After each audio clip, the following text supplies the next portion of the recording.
బాగుంది. జై power star, జై పవర్ స్టార్, జై జనసేన. జై జనసేన. మొన్నటి వరకు ఆషాఢ మాసం బోనాలు అమ్మవారు జరిగినాయి. ఈ రోజు అమావాస్య నుంచి పవన్ కళ్యాణ్ గారి అయ్యవారి బోనాలు జాతర జరుగుతుంది. జై జనసేన. ఎక్కడ ఒక్క సీన్ కూడా మిస్టేక్ చేయకుండా కీరవాణి గారు అసలు మ్యూజియం కొట్టిన స్టార్టింగ్ నుంచి లాస్ట్ వరకు థియేటర్లో అందరూ స్టన్ అయిపోయి కూర్చున్నారు. ఎక్కడ ఏ మిస్టేక్ చేయకుండా చాలా చాలా బాగా తీశారన్న. అసలు కళ్యాణ్ గారు ఇంత బాగా చేస్తారని అనుకోలేదు. చాలా చాలా బాగా చేశారు. Thank you. Power star Pawan Kalyan again మళ్ళీ కమ్బ్యాక్ మూవీ అని చెప్పొచ్చు.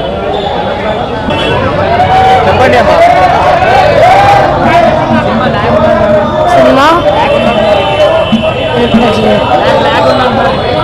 ఎండింగ్ లో ఉంది, మిగతా అంతా బాగుంది.